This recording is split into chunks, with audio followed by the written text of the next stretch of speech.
आशा करती हूँ आप सभी लोग अच्छे होंगे। तो अब हम जो टॉपिक पढ़ने जा रहे हैं उसका नाम है हाइपरटेंशन। हाइपरटेंशन से या तो तुम्हें शॉर्ट नोट आ जाएगा या फिर तुम्हें एक लॉन्ग नोट आ सकता है MBBS फाइनल प्रॉफ मेडिसिन में। शुरू करते हैं। हाइपरटेंशन क्या होता है? हाइपरटेंशन वो कंडीशन होती है जहाँ पर जो सिस्टोलिक ब्लड प्रेशर है, जैसे हम ऊपर का ब्लड प्रेशर बोलते हैं, दैट इज़ मोर देन और equal to 140 millimetres of mercury, और डायस्टोलिक कितना होता है? मोर देन और equal to 90 millimetres of mercury. अब ये जो है वो दो सेपरेट रीडिंग्स पे आनी चाहिए। ये नहीं कि एक बार हमने बीपी ले लिया और बोल दिया कि इस बंदे को या बंदी को हाइपरटेंशन है या बीपी है। टाइप्स की अगर मैं बात करूँ, कौन से टाइप्स हैं? प्राइमरी होता है और सेकेंडरी होता है। प्राइमरी में क्या होता है? प्राइमरी में मेनली जो उसका कॉज है जेनेटिक और लाइफस्टाइल फैक्टर्स है। सॉल्ट इनटेक ज़्यादा कर रहा है वो बंदा या बंदी, स्ट्रेस ज़्यादा ले रहा है, या फिर ओबीज है। दूसरा आता है secondary. Secondary is due to any underlying disorder. कोई भी अगर उसको दूसरा डिसऑर्डर है उसकी वजह से ये होता है, जैसे कि कुशिंग डिजीज़ हो सकती है उसको, रीनल डिजीज़ हो सकती है, या फिर ड्रग इनटेक अगर वो ज़्यादा कर रहा है तो उसको ये डेवलप होने के चांसेस होते हैं। पैथोफिजियोलॉजी की अगर मैं बात करूं तो क्या होता है? First there is increase peripheral resistance.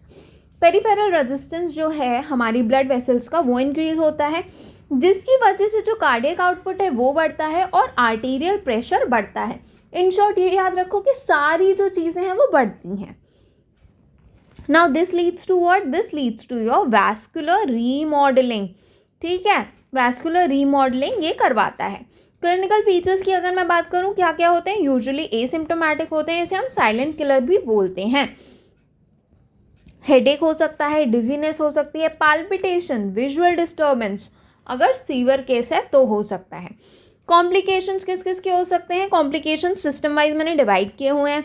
अगर हार्ट की कॉम्प्लिकेशंस की बात करूं तो लेफ्ट वेंट्रिकुलर हाइपरट्रोफी हमें देखने को मिल सकती है। हाइपरट्रोफी का मतलब होता है वो एरिया जो है वो इनलार्ज्ड हो जाता है। ठीक है, जैसे अगर मैं हार्ट बनाऊं, okay, I am just drawing this box वाला डायग्राम।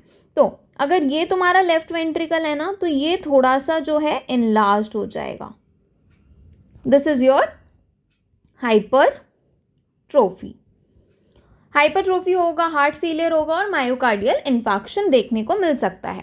ब्रेन में क्या क्या मिलेगा? स्ट्रोक मिलेगा, एनकेफेलोपैथी मिलेगी। किडनी में क्या क्या मिलेगा? नेफ्रोस्क्लेरोसिस और रीनल फेलियर। आइज में रेटिनोपैथी। ट्रीटमेंट के लिए सबसे पहली चीज़ जो करनी है, लाइफस्टाइल मॉडिफिकेशन। उस बंदे को बोलो भाई नमक ज़्यादा मत खाया कर। माना तेरे टूथपेस्ट में नमक है लेकिन नमक ज़्यादा नहीं खाना है, वरना फिर लोग बोलेंगे कि तूने मेरा नमक खाया है। वेट लॉस, ठीक है, एक्सरसाइज करने को बोलना है और बोलना है कि ज़्यादा बीड़ी सिगरेट मत पिया करो, अच्छी नहीं होती वो। ड्रग्स में क्या क्या दोगे? डायूरेटिक्स दोगे, एस इनहिबिटर्स दोगे, ARBs दोगे, बीटा ब्लॉकर्स और कैल्शियम चैनल ब्लॉकर्स दोगे। निमोनिक याद रख लो मैनेजमेंट के लिए, ABCDE।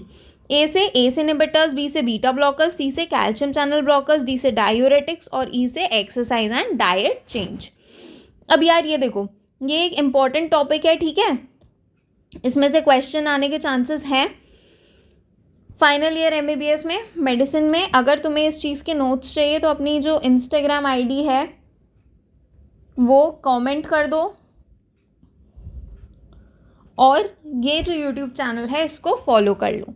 नेक्स्ट जो टॉपिक चाहिए उसका भी मेरे को बता देना कि कौन सा टॉपिक पे नेक्स्ट में वीडियो बनाऊँ। Thank you so much.